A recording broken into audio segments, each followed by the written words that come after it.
আমাদের গোটা বাংলাদেশের আলেমদের মাথার মুকুট, বর্তমান ধর্ম উপদেষ্টা আল্লামা আফম খালিদ সাহেব, জবরদস্ত আলেম। তিনি একজন মুহাদ্দিস, বর্তমান সময়ে বাংলাদেশের অন্যতম প্রাচীন মাদ্রাসা জিরি মাদ্রাসায় হাদিস পড়ান। এত বড় একজন মুহাদ্দিস, তিনি মন্ত্রী হয়েছেন। উপদেষ্টা মানে মন্ত্রী। মন্ত্রী হয়ে ওনাকে মরা মানুষের বেদির উপর ওনাকেও ফুলের তোড়া দিতে হয়েছে, কারণ এটা সাংবিধানিক বাধ্যবাধকতা। অথচ মরা মানুষের বেদির উপর কোন ফুল দেওয়া এটা ইসলাম ধর্ম মতে সম্পূর্ণরূপে হারাম। এই হারাম কাজটা ওনাকে করতে হয়েছে। যারা সংসদে যায়, সংসদ সদস্য নির্বাচিত হয়ে যারা সংসদে যায়, তাদেরকে এমন শপথ বাক্য পাঠ করতে হয় যেই শপথ বাক্য পাঠ করলে একজন মানুষের ঈমান ক্ষতিগ্রস্ত হয়। কিন্তু এটাও করতে হয় কারণ আমরা এই সংবিধানের অধীনে আছি। কথাটা বুঝতে পারছেন? আচ্ছা, মনে করেন আপনারা এখন যত মানুষ এই শামিয়ানার নিচে আছেন, এই শামিয়ানার উপরে মনে করেন যদি নীল রংটা যে আছে, একটু পানি পড়লেই যদি এই নীল রংটা গলে গলে পড়ে, আর এখন যদি আসমানের উপর থেকে বৃষ্টি হয়, তাহলে আপনারা যত মানুষ আছেন ইচ্ছায় অনিচ্ছায় এই শামিয়ানার রং থেকে, এই ময়লা থেকে আপনারা কেউ মুক্তি পাবেন? কারণ আমরা তো শামিয়ানার নিচে, আমরা দেশে আছি। আর আমাদের দেশের সংবিধানটা কুফরি সংবিধান হওয়ার কারণে আমি, আপনি, ইমাম সাহেব, মুসল্লি সাহেব যা আছে, হাজি গাজী, হযরত, হুজুর, পীর সাহেব, কেবলা যা আছে সব সহ কোথাও না কোথাও আমাদেরকে ইচ্ছায় হোক অনিচ্ছায় হোক, বাধ্য হয়ে হোক, আমাদেরকে ইসলাম বিরোধী অনেক কাজ করতে হয়।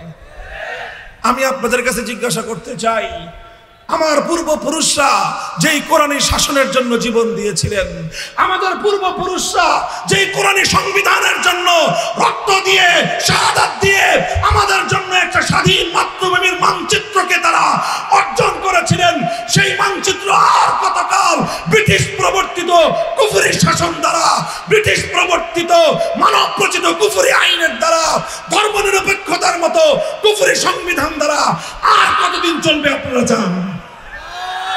বলেন, আর কতদিন চালাতে চান? তাহলে আপনারা কি চান? বসেন, আজ বর্তমানে বাংলাদেশে ইসলামের দৃষ্টিতে, কোরআন হাদিসের দৃষ্টিতে স্পষ্ট দুটি কথা আমার। সর্বশেষ, সেই সময় একজন নেতা যিনি 1947 সালে মুসলিম লীগ করতেন, 1947 সালে তিনিও জাতির সঙ্গে ওয়াদা করেছিলেন যে দেশে যদি মুসলমানদের আলাদা রাষ্ট্র হয় কোরআনের শাসন হবে। সেই নেতা 70 সালে এসে বললেন যে আপনারা আমাকে ভোট দেন, আপনারা ভোট দিলে আপনি কি করবেন? তিনি ওয়াদা করলেন, প্রতিশ্রুতি দিলেন যে আমি পাশ করলে, আমার দল ক্ষমতায় গেলে কোরআন সুন্নাহ বিরোধী কোনো আইন করব না। জানতে চান সেই নেতার নাম? সেই নেতার নাম শেখ মুজিবুর রহমান। তিনি তার জীবনে দুইটা পুণ্যময় কাজ করেছিলেন, বড় বড়। একটা হলো 1947 সালে মুসলমানদের জন্য আল্লাহর কোরআনের আইন দ্বারা শাসিত একটা দেশ গঠন করার জন্য মুসলিম লীগ করেছিলেন। আরেকটা জীবনের সবচেয়ে মহৎ এবং নেক কাজ করেছিলেন, 1970 সালে তিনি ওয়াদা করেছিলেন নৌকা মার্কায় ভোট দাও, আওয়ামী লীগ ক্ষমতায় গেলে আমরা কোরআন সুন্নাহ বিরোধী কোনো আইন করব না। আপনাদের বিশ্বাস হইতেছে কথাটা? এটা ইতিহাসে জ্বলন্ত আছে। বাংলাদেশের স্বাধীনতার দলিল পড়েন, 1970 সালে আওয়ামী লীগের যে নির্বাচনী ইশতেহার ছিল সেখানে স্পষ্ট ভাষায় অঙ্গীকার করা হয়েছে কোরআন সুন্নাহ বিরোধী আইন করা হবে না। মানুষ সিল মারল, জনমের মারা বাক্স ভরে উপসায় পড়ল সিল। নিরঙ্কুশ সংখ্যাগরিষ্ঠতা তিনি পেলেন, কিন্তু পশ্চিম পাকিস্তানিরা ক্ষমতা হস্তান্তর না করে 25শে মার্চ বাংলাদেশের মানুষের উপর ভয়াল কালো রাতে নির্বিচারে হত্যাযজ্ঞ চালালো।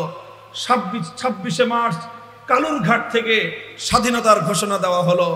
9 মাস মুক্তিযুদ্ধ চলল।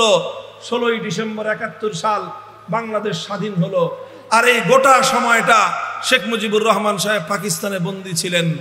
এরপরে তিনি সেখান থেকে মুক্তি পেয়ে তিনি গেলেন লন্ডনে। এরপরে ওনার সঙ্গে ভারতের প্রধানমন্ত্রী তৎকালীন শ্রীমতী ইন্দিরা গান্ধীর যোগাযোগ হলো।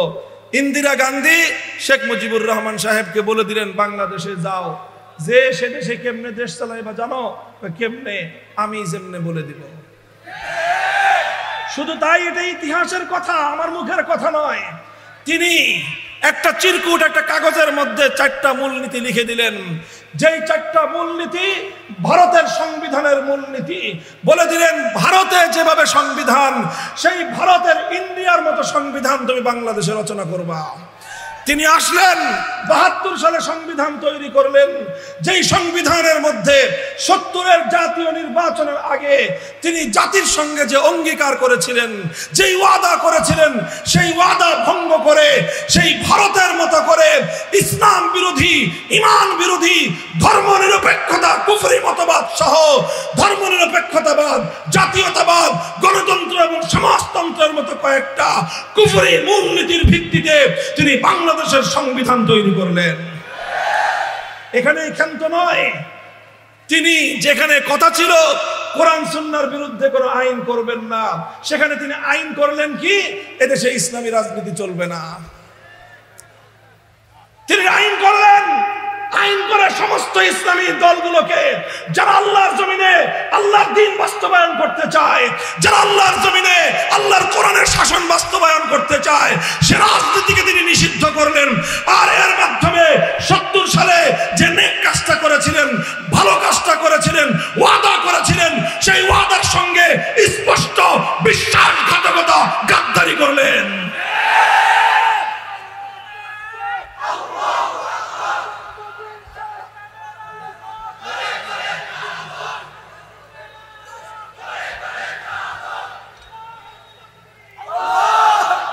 মুহতারাম হাজিরিন, এইভাবেই 72 সাল থেকে আজ 2024 সাল পর্যন্ত মাঝখানে কিছু কিছু সামান্য পরিবর্তন হয়েছে।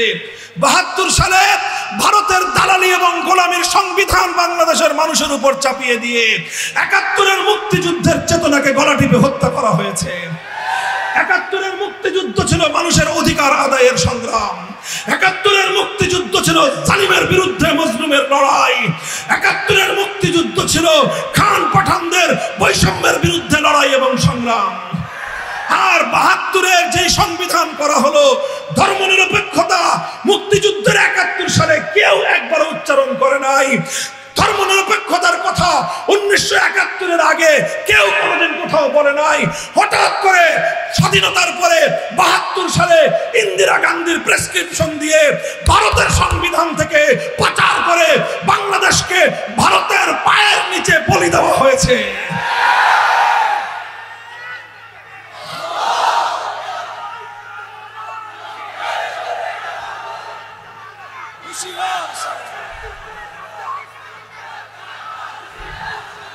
মুহতারাম হাজিরিন, কথা শুনেন, আপনারা কেউ মনে করতে পারেন যে হুজুর এই রাজনীতির পেছাল পারতেছেন কে?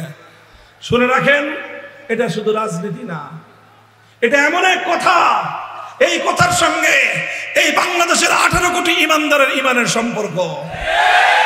এই কুফরি সংবিধান যদি আপনারা পরিবর্তন করতে না পারেন, যতই নামাজ, হজ, রোজা যাই করেন, কিছু না কিছু জায়গায় গিয়ে বাধ্য হয়ে আপনাদেরকে ইসলাম বিরোধী কাজ করতেই হয়। বলবেন হুজুর শুধু আমাদের করতে হয়? না না, এই হুজুরদেরও করতে হয়। কারণ আমরা সবাই সংবিধানের অধীনে থাকি। আমরা সবাই সংবিধানের অধীনে থাকি।